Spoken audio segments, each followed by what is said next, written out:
बनाते हैं अयंगर स्टाइल छोटू छोटू से केक। ये बहुत ही टेस्टी बनकर तैयार होते हैं। आज हम इसे प्रिपेयर करेंगे पनियारम पैन, या आप ये कह सकते हैं अप्पे पैन में इसे बनाकर तैयार करेंगे। तो इसके लिए ले लेते हैं आधा कप दही। तो दही आप खट्टा ना लें, जो रेगुलरली हम दही यूज़ कर रहे हैं वही दही का इस्तेमाल कर लेना है। अब ऐड करते हैं यहाँ 3/4 कप पिसी हुई चीनी।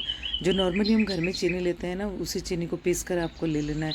3/4 कप ले लिया है मैंने चीनी। पर अगर आप बहुत ज़्यादा मीठा ना खाते हो तो यहाँ पर 3/4 कप जो आप चीनी मेज़र कर रहे हो उसमें से 2 चम्मच या 3 चम्मच आप चीनी को कम कर सकते हैं, क्योंकि ये थोड़ा सा मीठा ही बनकर तैयार होता है। मैंने यहाँ थोड़ा सा मीठा रखा है इसे, पर आप 2 चम्मच कम ले सकते हैं चीनी को। अब इस्तेमाल करते हैं 3 चम्मच ऑयल। फिर डालते हैं यहाँ पर फूड कलर। तो यहाँ पर मैंने फूड कलर इस्तेमाल किया है, आप इस तरीके से फूड कलर को इस्तेमाल कर सकते हैं। फिर डालते हैं यहाँ पर बटर। तो यहाँ मैंने 1 चम्मच बटर का इस्तेमाल किया है। अब ऐड करते हैं इसमें पाइनएप्पल एसेंस। पाइनएप्पल एसेंस आपको डालना ज़रूरी है। फिर ऐड करते हैं यहाँ पर 1/4 कप दूध, और उसके बाद इसे अच्छे से हम मिक्स कर तैयार करेंगे। अब ऐड करते हैं यहाँ 1 कप मैदा। ये सारी चीज़ें जो आप ले रहे हैं वो आपको छान कर लेनी है। 1 कप मैदा ले लिया, 1 चम्मच लेते हैं बेकिंग पाउडर, और 1/4 कप लेते हैं बेकिंग सोडा। उसके बाद इन सारे सूखे इंग्रेडिएंट्स को हम छान कर ले लेते हैं। इस तरीके से जो हम केक बनाते हैं बहुत टेस्टी बनकर तैयार होता है। और इतने छोटे छोटे से केक बनकर तैयार होते हैं ना, जो देखने में जब भी आप बना रहे होंगे ना तो आपको लगेगा कि बस फटाफट से इसको सर्व कर दिया जाए। अब सारी चीज़ों को डालने के बाद हम अच्छे से इसे मिक्स कर लेते हैं। यहाँ मैंने फूड कलर थोड़ा सा ज़्यादा रखा है, क्योंकि मुझे इसको बिल्कुल येलो कलर करना था, पाइनएप्पल स्टाइल। आप चाहें तो फूड कलर का थोड़ा कम इस्तेमाल भी कर सकते हैं।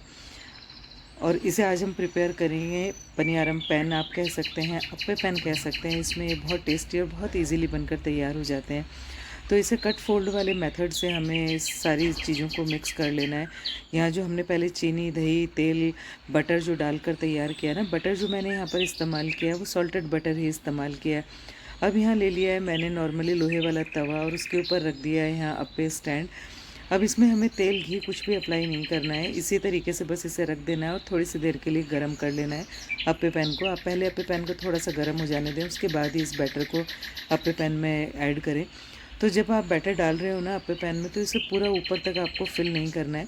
थोड़ा थोड़ा सा आपको इसे खाली छोड़ देना है, ताकि जब ये अप्पे पैन में आप जो केक बना रहे हैं वो जो फूलेगा ना तो बिल्कुल ऊपर तक आ जाएगा। और अगर आपने इसे बहुत ज़्यादा अभी फिल कर दिया तो बिल्कुल मैश हो जाएगा, अच्छा नहीं बनेगा। तो आप यहाँ पर जो अप्पे पैन है उसमें आधे आधे तक ही आप बैटर को डालें। उसके बाद आपको इसे प्रिपेयर करना है। तो चूँकि अप्पे पैन थोड़ा सा गर्म हो चुका है, हमने पहले अप्पे पैन को गर्म कर लिया था। आप चाहें तो नॉन स्टिक तवे पर भी इसे रख सकते हैं, पर मैंने यहाँ पर आज लोहे का जो तवा नॉर्मली हम यूज़ करते हैं उस तवे को रख दिया था और गर्म हो जाने दिया। उसके बाद यहाँ पर अप्पे पैन को गर्म कर लिया। फिर अब यहाँ मैंने रख दिया इसे 20 मिनट के लिए बेक होने को। ऊपर से आप ढककर इसे छोड़ दें। ढकने के बाद ये इजीली बहुत आराम से तैयार हो जाते हैं। तो तकरीबन 15 से 20 मिनट लगते हैं इसे प्रिपेयर होने में। तो 15 से 20 मिनट के बाद लीड को हटाकर यहाँ पर एक इसमें टूथपिक डालकर हमने देख लिया, बिल्कुल साफ़ टूथपिक निकल कर आई है। तो इस तरीके से हमने एक बैच तो तैयार कर लिया। अब सेकेंड बैच भी हम इसी तरीके से तैयार कर लेते हैं। तो आज डॉटर की स्पेशल डिमांड थी कि मम्मा इसमें ये टूटी फ्रूटी डाली जाए। तो हमने एक बैच तैयार किया विदाउट टूटी फ्रूटी के, दूसरा बैच हम तैयार कर लेते हैं टूटी फ्रूटी के साथ। तो इस तरीके से जो आप केक बनाएंगे ना वो बच्चों को बहुत ही अच्छे लगते हैं। और जब किसी को बहुत ज़्यादा ना खाना हो, वो इस तरीके से छोटे छोटे 1-2 पीस खा सकते हैं, और उसके बाद आपकी तारीफ़ हो सकती है। तो इस तरीके से हमने डाल लिया है यहाँ पर सारी टूटी फ्रूटी को। इस तरीके से हमें तकरीबन हमें 4 बार प्रिपेयर करना पड़ेगा, क्योंकि मेरा अप्पे पैन थोड़ा छोटा था तो मुझे 4 बार इन अप्पे पैन में इस केक को डालना पड़ा और तैयार करना पड़ा। तो पूरी तरीके से ये अप्पे पैन में केक तैयार आप बनाएं एंड एंजॉय।